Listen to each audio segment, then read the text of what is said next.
So many questions about what Kansas passed this week around the Star Bond to try to lure the Chiefs and the Royals across the state line. And yesterday we talked to Kansas Senate President Ty Masterson, and, he admittedly seemed a little bothered by the fact that people are filling in their own blanks on some of these Star Bonds and what they mean and what the future holds. And, as I said to him, that's just human nature. When people have more questions than answers and they can't find the answers because no one's willing to give them the answers, well, they answer them themselves. That's how it works.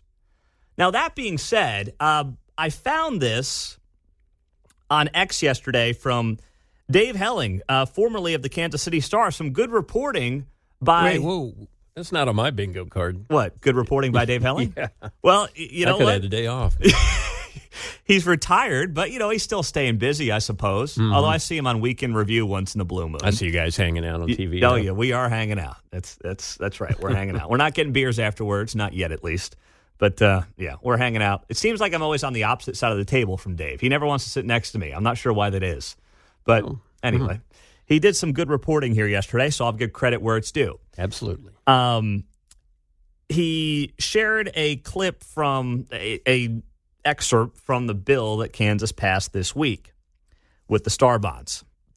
And as he notes, as it stands right now, well, let me just read it to you and then we'll get into what it means.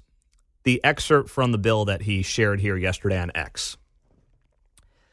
The Kansas bill that passed this week would also provide both the secretary and the participating local unit of government with discretion on determining the base year amount of tax revenue from which the increment tax revenue is calculated.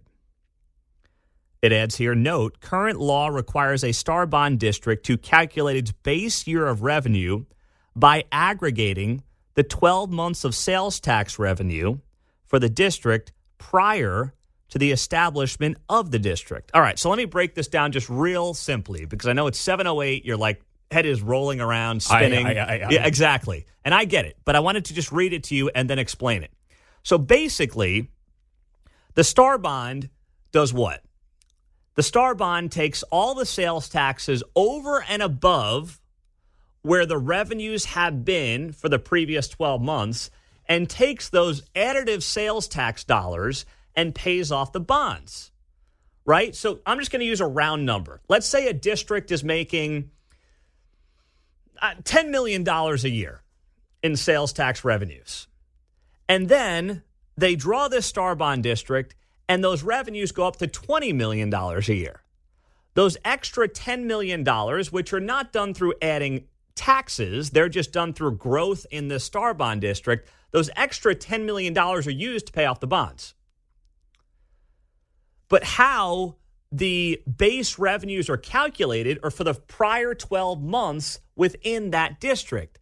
What this says here is that now they can go back several years to calculate the starting point for the available Star Bond revenue. So they can go back to some made-up year that's 3, 4, 5, 6, 7, 8, 9 years ago, when let's say the revenues were only $5 million in sales taxes. And now they grow to $20 million. So now you're taking $15 million to pay off the bonds instead of $10 million to pay off the bonds. So they can go back and pick whatever year they want to pick from instead of using the 12-month aggregate from before the project began. And they can say, you know what, we're going to make 2015. I'm just throwing out a number. We're going to make 2015 the starting point to then use the sales tax revenues over the 2015 data to pay off the bonds, which theoretically then means, if you take it one step further, the state would be directly subsidizing the stadiums. Because if right now the growth for this made-up district, and I'm just using round numbers, is $10 million, but they go back and they calculate and they use a year when the revenue is only $5 million, if right now they're collecting $10 million on this district, Well, that's a $5 million difference from where it was 5 or 10 years ago. That right now the state is making money. The state is making and collecting those $5 million in sales tax revenues, right? They're making that money right now. They are now potentially setting themselves up to willingly and directly subsidize the stadiums. So this is a good little tidbit found by Dave Helling. And he's right to note that, this is out of the bill itself. This could mean millions more for stadium bonds and also would make it a direct subsidy because then Kansas is losing money it has been collecting. It's losing money to pay off the bonds that it's currently collecting if they do go back and pick some made-up base year to choose for the year that they pick to basically start paying off these bonds. That's what they're potentially setting themselves up to do here. Now, why would they do that? What would the purpose of that be? Well, it may be because they realize whatever star bond district they draw, well, guess what? It may not generate the sales tax dollars it needs to pay off the bonds that are going to be at least hundreds of millions of dollars. That may be why they have to go back and pick a year from 3, 4, 5, 10 years ago to then start that calculation of a base level dollar amount to begin paying back the bonds at, which could then end up being a direct subsidy to the teams themselves from the state of Kansas. And if there's some refuting of this, I will gladly hear it. But once again, when you pass things that have way more questions than answers to it, people are going to, first off, read the bill and then start asking these questions and obviously fill in the blanks. So once again, what they've done is they've taken these star bonds that right now, remember the other thing they switched around here is the star bonds could only cover 50% of the project. Well, now they've changed that for this case to 70%. And now, apparently, they're also allowing the government to use discretion to determine the base year amount of tax revenue from which the increment tax revenue is calculated. So they're basically just changing the star bond legislation as they go to fit their needs.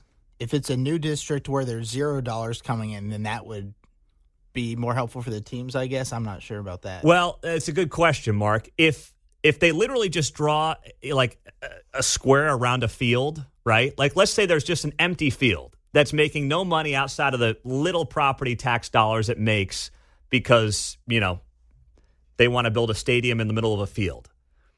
Then theoretically, yes, everything over the top of basically nothing would go to pay off the bonds. You're right. But I don't think that, and I think they know that, there would not be enough revenue from that empty field if the field just has the stadium. I think they have to include shopping districts. They have to include restaurants. They have to include things that are already there. And that's where I think, they realize the district cannot just be an empty field where a stadium would theoretically go. You're collecting sales tax. So you got to have traffic to, generate traffic, right? Yeah.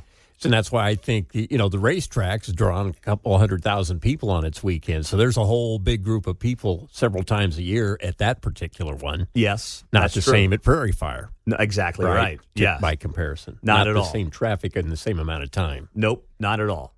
But, still, devil's going to be in the details on this thing, and there are still way more questions than answers. 7:15, Quentin Lucas will be here at the bottom of the hour, the mayor of Kansas City, who just had his second son this week. So we'll talk about that, and then we'll talk a little bit about these teams and how he's going to try to keep them in KCMO after the big news, of course, in Kansas on Tuesday.